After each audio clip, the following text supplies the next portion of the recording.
Hechos capítulo 16, versículo 16. Libro de Hechos capítulo 16, gracias Mali, versículo 16. Dice: una vez cuando íbamos al lugar de oración. Toma asiento, por favor. Hechos capítulo 16, para los que apuntan, versículo 16. Usted conoce esa historia bien. Dice: una vez cuando íbamos al lugar de oración, nos salió al encuentro una joven esclava que tenía un espíritu de adivinación. Con sus poderes ganaba mucho dinero para sus amos. Nos seguía a Pablo y a nosotros gritando: estos hombres son siervos del Dios Altísimo y les anuncia a ustedes el camino de salvación. Así continuó durante muchos días. Por fin Pablo se molestó tanto que se volvió y reprendió al espíritu: en el nombre de Jesucristo te ordeno que salgas de ella.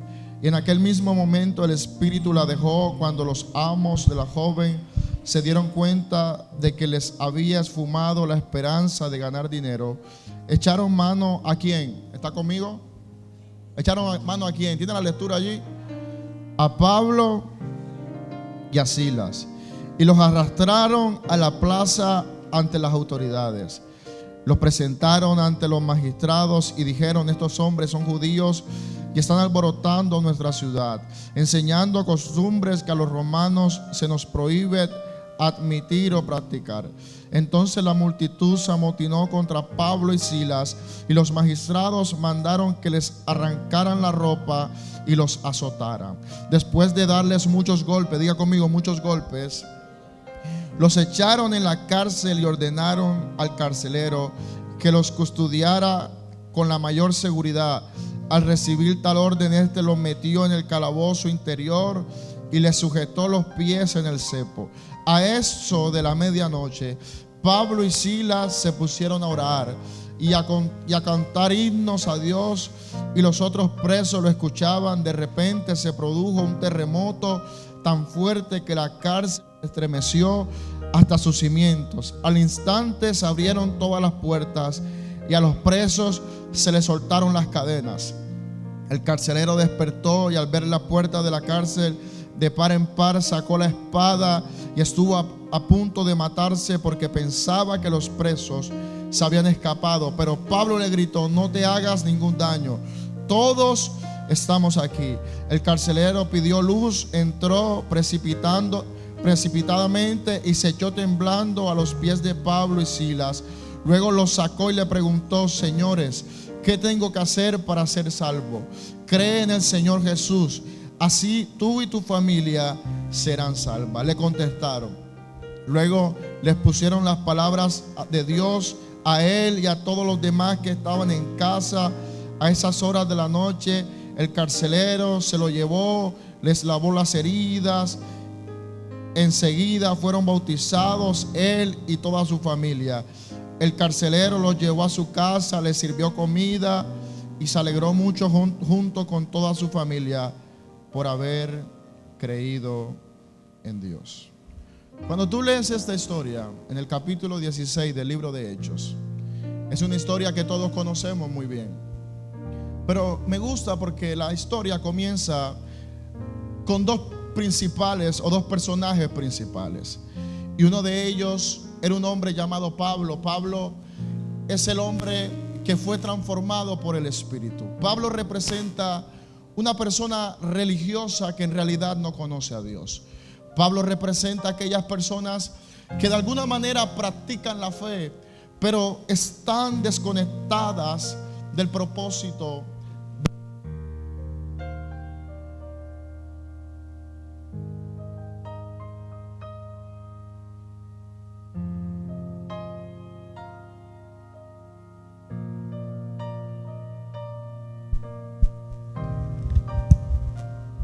Gloria a Dios. Pablo representa a esas personas que de alguna manera practican la fe, pero no conocen a Dios. Usted conoce gente así, ¿verdad que sí? Y le prometo que no me voy a demorar, pero présteme atención. Pablo es de esas personas que le tienen más amor a la liturgia que al amor de Dios. Pablo es de las personas que incluyen su nombre dentro de una fe, pero desconocen al Dios de la fe. Y ese era Pablo, mientras que Silas, voy a ir rápido para no demorarme tanto, mientras que Silas era un hombre que era un desconocido delante de la sociedad, pero que por gracia y por su buena reputación un día recibió un cargo de parte de Dios. Si usted lee la historia con cuidado, usted va a leer que en una oportunidad, frente a una situación que estaba viviendo la nueva iglesia, la iglesia se estaba ordenando, la iglesia estaba tomando algunas decisiones importantes para la organización de lo que sería la iglesia de Jesucristo. Y había una situación bastante interesante, porque los judíos que se convirtieron a Cristo de alguna manera decían que los nuevos creyentes gentiles tenían que circuncidarse para poder pertenecer a la fe.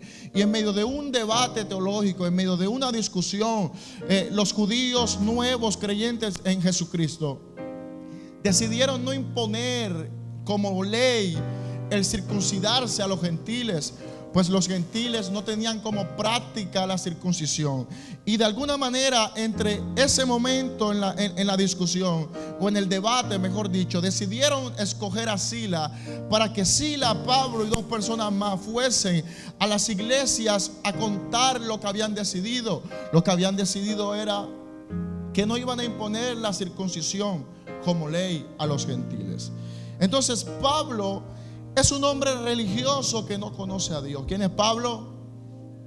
Vamos, métale fuerza. Yo sé que usted tiene hambre, pero métale un poquito de fuerza. Y Silas es un desconocido para la sociedad, que fue calificado por la gracia de Dios.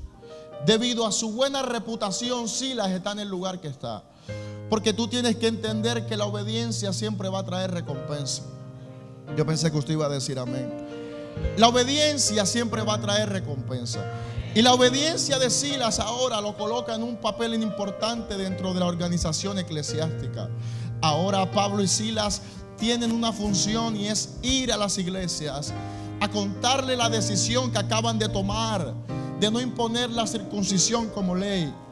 Y Pablo y Silas, dos hombres fundamentales en la organización de la iglesia, van rumbo a cumplir una misión. Ahora, lo que a mí me llama la atención es que dos hombres como Pablo y Silas, fundamentales, dos hombres que Dios había colocado allí con un llamado y con una función, dos hombres que todo el mundo admiraba. ¿Tú te imaginas cómo era el ambiente en aquellos días cuando Pablo y Silas de alguna manera tomaron la batuta para comenzar a organizar lo que sería la iglesia de Jesucristo? ¿Tú sabes qué significa ser Pablo y Silas? Significa ser dos hombres de influencia, dos hombres con renombre, dos hombres que tenían un llamado especial de Dios. Pero tú sabes que a mí me gusta, porque Dios es un Dios que no omite detalles. Y más la Biblia, que la Biblia dice que cuando ellos van de camino a cumplir la función, Pablo y Silas siempre tenían tiempo para orar. Yo voy a repetir eso. A pesar del llamado poderoso de parte de Dios, a pesar del auge del ministerio de Pablo y Silas siempre tenían tiempo para orar. La Biblia dice que cuando iban de camino, ¿a qué?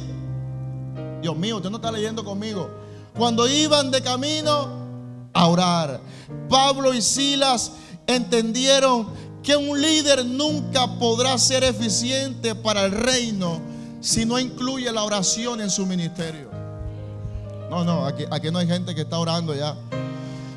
Pablo y Silas demuestran que el éxito del llamado que portaban tenía mucho que ver con la oración. Pablo y Silas, dos hombres que aunque tenían un llamado aprobado por el cielo, nunca sacaron la oración de su ministerio. El problema de la gente es que la gente, cuando recibe un cargo, le invierte más tiempo a la asignación que a la intimidad.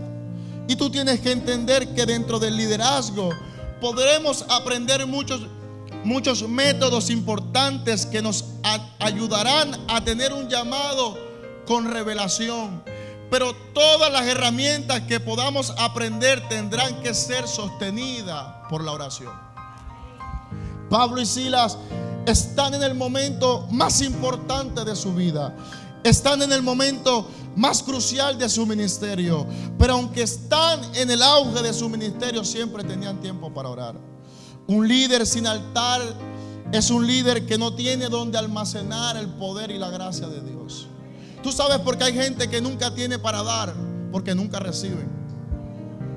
Hay gente que nunca transiciona en su ministerio porque nunca tienen intimidad.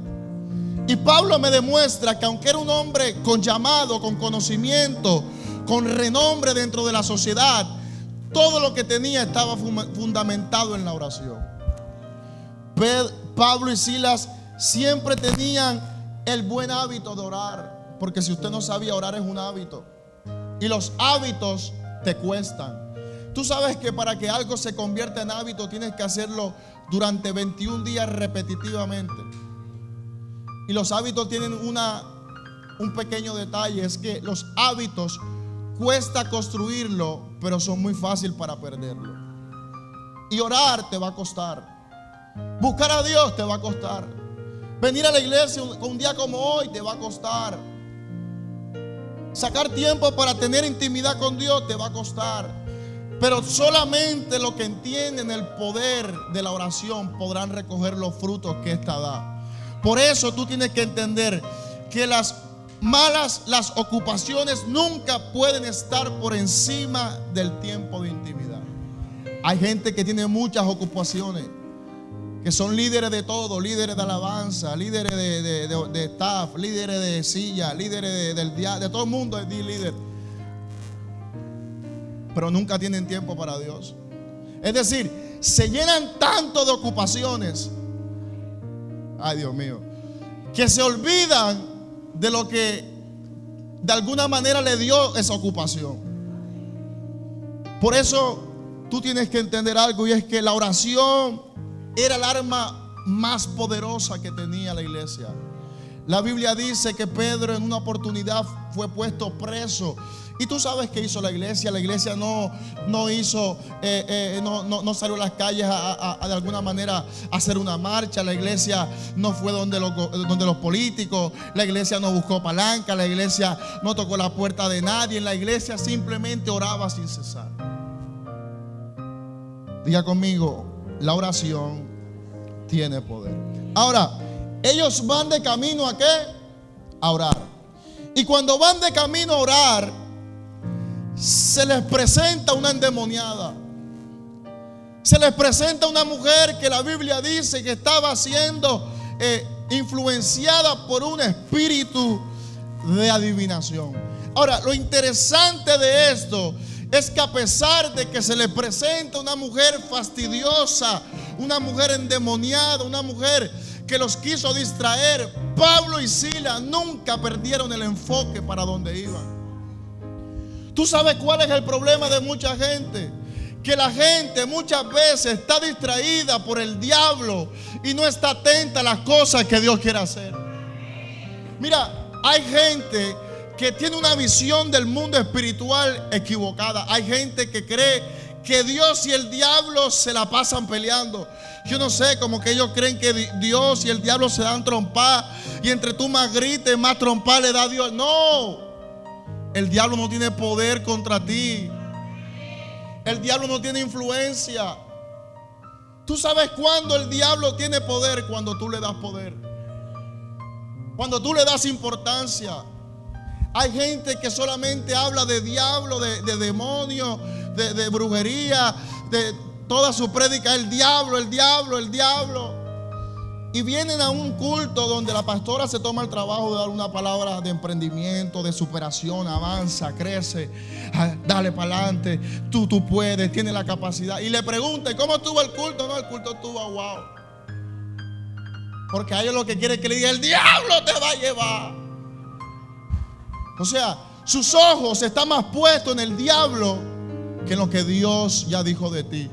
Y Pablo y Silas me demuestran que cuando alguien tiene visión de lo que vino a hacer a la tierra, nada le desenfocará del propósito. Es decir, el brujo, el diablo, que se lo lleve el diablo. Cuando usted carga una palabra de parte de Dios, sus ojos tienen que estar puestos en lo que Dios dijo y no en las cosas que vienen a distraerte. Es decir, Pablo y Silas van de camino a orar y sale una endemoniada. Y tú sabes qué hace, porque el diablo es un poco inteligente. ¿Sabes qué hace esta mujer endemoniada? Les dice: estos son hombres de Dios. Es decir, le quiere como soplar el pecho diciendo: los ungidos de Dios. Pero Pablo y Silas, hombres de revelación, entendieron que el diablo querrá distraer tu atención con problemas, con tristezas, con dificultades. Es decir, el diablo te va a presentar 1, 2, 3 mil problemas para distraerte, para confundirte, para desenfocarte, para de alguna manera acabar con tu fe. Tú no ves que cuando tú comienzas a hacer algo para Dios es cuando más problemas tienes. Es el diablo intentando distraerte. Pero Pablo y Silas entendieron que lo que vinieron a hacer a la tierra es más importante que lo que el diablo intenta hacer con tu vida. Esta endemoniada se le atravesó a quienes cargaban una asignación. Porque el diablo no anda distrayendo a gente que está distraída sola. ¿Tú sabes a quién le hace la vida imposible el diablo? A los que cargan propósito, a los que cargan diseño, a los que tienen llamado, a los que tienen unción. El diablo no pierde el tiempo con gente que no ora, que no busca a Dios, que no predica, que no habla de Él, que no intercede. ¿Tú sabes a quién le hace la vida imposible el diablo? A la gente que carga propósito. Por eso, si el diablo se te levantó, te felicito. Tienes llamado, tienes propósito, tienes asignación. Es decir, esta mujer no fastidió a más nadie, solamente a Pablo y a Silas. Y no importa lo que el diablo ha querido hacerte para distraerte o para que te devuelvas, tú no te devuelvas. Es decir, la intención de esta mujer era de alguna manera distraerlos para que se devolvieran. Pero Pablo decide reprender al espíritu de adivinación, y lo que ocurre ahora es que esta mujer se quita de su frente. Por eso yo quiero decirle a alguien en esta mañana que ni el diablo, que ni la bruja, que ni el infierno, que ni tus enemigos, que nadie podrá detener lo que Dios dijo de ti, de tu casa, de tus hijos. Aunque el diablo se quiera levantar, tú avanza, tú camina. Hay un propósito que te está esperando delante. Siga hacia adelante. No te distraigas con el diablo. No te distraigas con la crítica. No te distraigas con la gente. Tú tienes un llamado que te está esperando. Diga conmigo: yo tengo un llamado que me está esperando.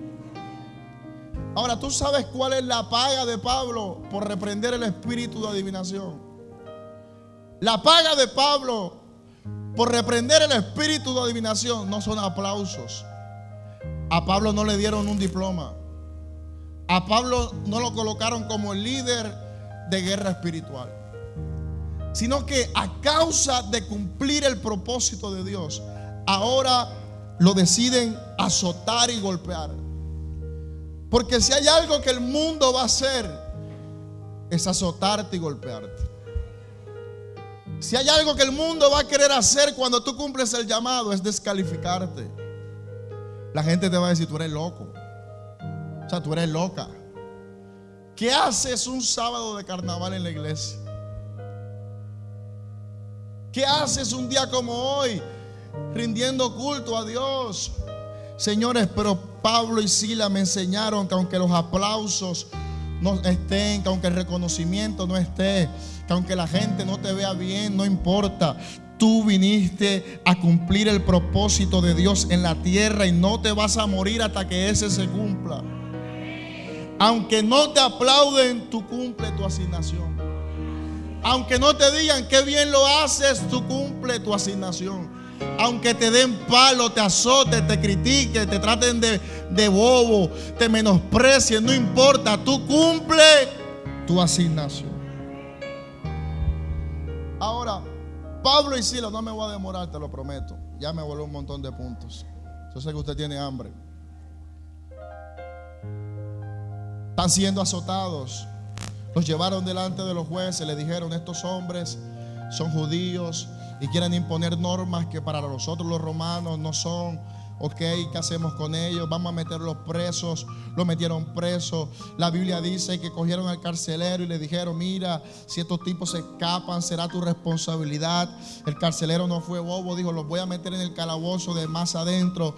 Les puso cadena en las manos, les puso cadena en los pies, los amarró al cepo. Y tú sabes qué pasó ahora, que los hombres que salieron a cumplir el plan de Dios ahora están presos. Ahora están presos de manera injusta, de manera violenta. Los colocaron en un lugar para detener lo que iban a hacer. Me imagino a Pablo diciendo: Dios mío, yo salí a cumplir una asignación de parte de Dios, pero ahora están presos allí. Yo no sé si alguien me puede ayudar aquí. Ricardo, ven. Camilo, ven.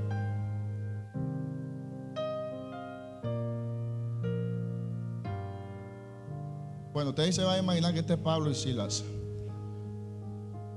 Este es Pablo y tú eres Silas. Ya sí. Pablo y Silas, dos hombres de propósito y de llamado. Ahora están presos. Y la Biblia dice literal que los amarraron de manos. Pónganse las manos así como si tuviera. No, cada uno. Papi, así. Están presos allí.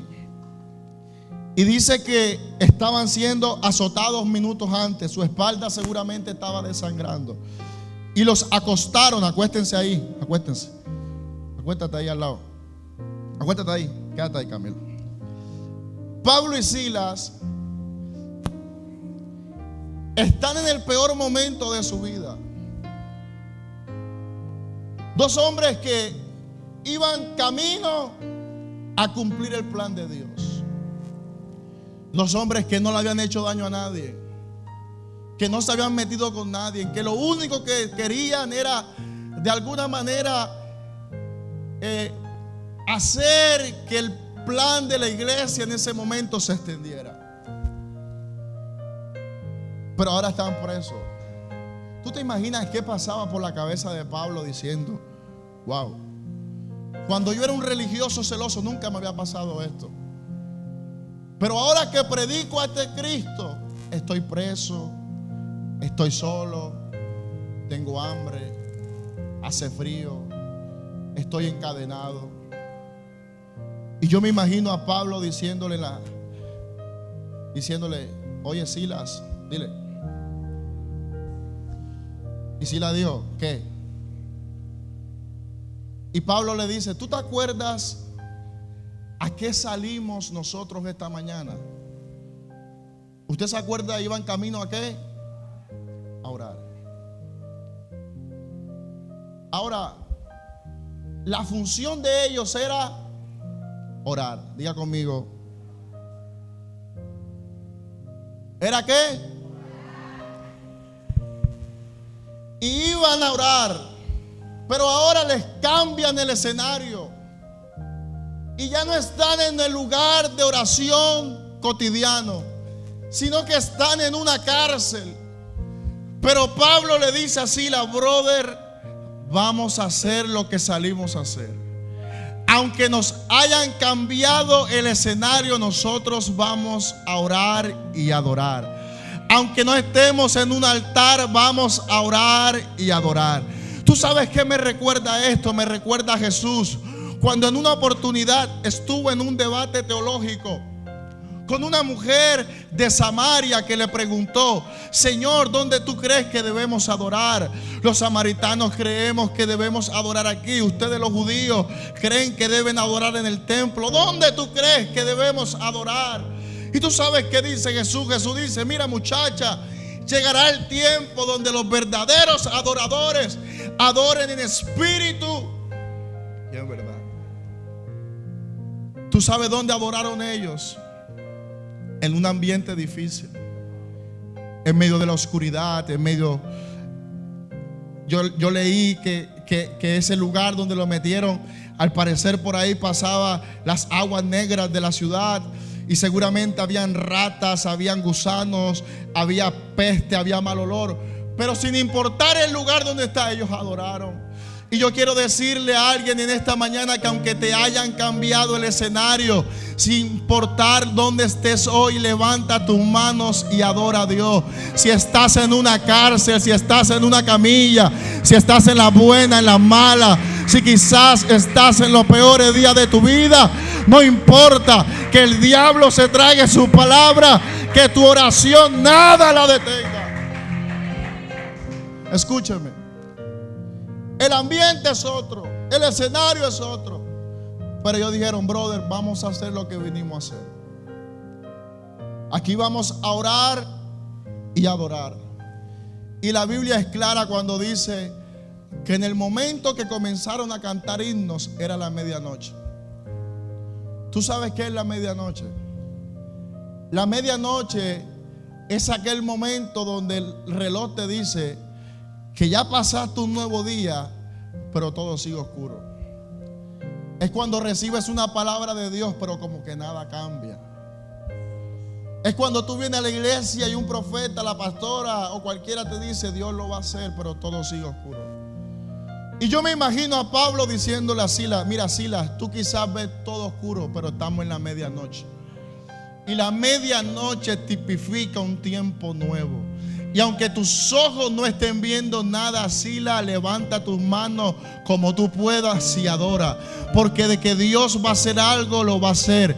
Y yo vengo como profeta de Dios a decirle que se le activa la medianoche a alguien, que se acaba la temporada del dolor, de la miseria, de la escasez, de la ruina, de los problemas, y entras en la mejor temporada de tu vida y comienzas a ver el favor, la gracia y el poder de Dios. No me voy a demorar ya, dame unos minutos. Quédense ahí, muchachos. Ahora mira, es la medianoche, ¿verdad? Y ellos están cantando. Pásamele un micrófono a Mali, por favor, porque estos parados no cantan. Y yo me imagino a Pablo y Silas ahí diciendo: tu fidelidad es grande, tu fidelidad incomparable. Escucha. La Biblia dice que los presos los oían.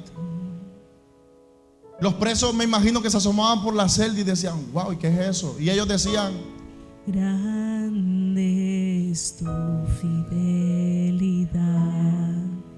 Vamos, ellos cantaban y se lo decían a medianoche. Tu fidelidad es grande. ¿Cómo es? Tu fidelidad incomparable. ¿Tú sabes quién está cantando? Nadie como tú, bendito Dios.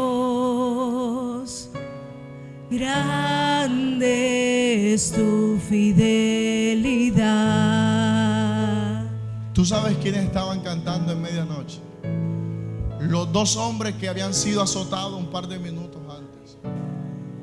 Hombres buenos que estaban experimentando la injusticia de los hombres. Y tú quizás te identificas hoy como Pablo, como Silas. Porque, señores, yo vengo a hablar con gente que tiene llamado y que tiene asignación. Esto es para la gente que carga propósito. Pablo y Silas tenían un llamado en Dios. Tenían una asignación en Dios. En sus manos estaba el juego de muchas cosas que de alguna manera iban a bendecir a todas las personas que estaban alrededor de ellos. Pablo y Silas tenían dos opciones. Opción número uno: te quejas, te levantas contra Dios, le dices: Señor, te olvidaste de mí, Señor, como que se te salió el plan de las manos, Señor, el diablo te ganó la batalla. Y quizás alguien hoy puede estar pensando en escoger el plan 1. El plan 1 tiene que ver con abortar la misión. El plan 1 tiene que ver con que Pablo y Silas dijeran: no voy más. Esto es demasiado duro. Esto es demasiado fuerte. Suelto el llamado, suelto el ministerio, suelto la asignación, renuncio a esto. O tienen la opción 2: confiar en Dios y cantar mientras Él hace algo. Y tú sabes qué fuese pasado si Pablo y Silas se quejan, fuesen dañado el propósito de Dios. Cuando tú te quejas de lo que vives, podrías estar dañando el plan de Dios. Porque detrás de lo que Pablo y Silas estaban viviendo, había un propósito de Dios. La Biblia dice que cuando ellos cantaban, los presos escuchaban y de repente, ¡boom! Dice la Biblia que las cárceles se abrieron y que los presos fueron libres. Y no solamente dice eso, dice que el carcelero fue, y cuando vio la situación de que esta gente al parecer se había escapado, se quiso suicidar porque sabía que lo iban a matar. Y tú sabes qué pasó, que Pablo le dijo: muchacho, no hagas nada, one moment allí, espérate, estamos aquí. ¿Y sabes qué pasó? Que ahora el carcelero se levanta y le dice a Pablo y a Silas: ¿qué tengo que hacer para yo ser salvo? Y Pablo y Silas le dicen: cree en Jesucristo y tú y tu casa serán salvos. ¿Tú sabes qué está diciendo la Biblia? Está diciendo que la salvación de un hogar dependía de las resistencias de los hombres de Dios. La salvación de una familia dependía de que dos hombres de Dios se mantuviesen confiados en Él. La salvación de una familia dependía de que dos hombres de Dios no se quejaran y por consiguiente mantuviesen una alabanza en su boca. Y quiero decirte a ti en esta mañana que hoy Dios te trajo para recordarte que en tus manos hay vidas que necesitan ser rescatadas. Hay familias que van a ser salvas a través de ti. Jóvenes allá afuera que se están perdiendo en la droga, en la prostitución, en el homosexo, que dependen de que te mantengas. Hay familias que dependen de ti. Jóvenes que dependen de ti. Dependen de tu oración, dependen de tu ministerio, depende de que te mantengas en pie. Pero si tú abortas la cárcel, posiblemente la salvación no va a llegar. Posiblemente la salvación nunca llegaría a la vida del carcelero si hay un Pablo que se queja, si hay un Pablo que desiste, que aborta la misión, que dice: me cansé, Señor, es demasiado difícil, es demasiado frustrante, como que llevo mucho tiempo trabajando para otros y no me dedico tiempo a mí. Y Dios te dice esta mañana: resiste. No abortes el plan de Dios, no abortes la misión. En tus manos está la capacidad de salvar a otros. Dios no te trajo aquí solamente para sanar tus heridas y para que botes un par de lágrimas y llores por lo que estás viviendo. No, Dios te trajo para recordarte quién eres, qué viniste a hacer, lo fundamental que eres en el reino. Nadie es indispensable, pero sí somos importantes. De ti hay vida, dependen de ti vida, de ti dependen familias, de ti dependen matrimonios, de ti dependen empresas, de ti depende el ministerio. Dios te llamó para ser un Pablo y un Silas, para no desistir, para aguantar, para resistir en medio del dolor, en medio del proceso. No quejarse, sino levantar una alabanza y orar y decirle: Señor, tú me metiste en esta cárcel, ¿cuál es la función que vine a hacer? No me voy a quejar, no voy a desistir. Enséñame cuál es tu plan.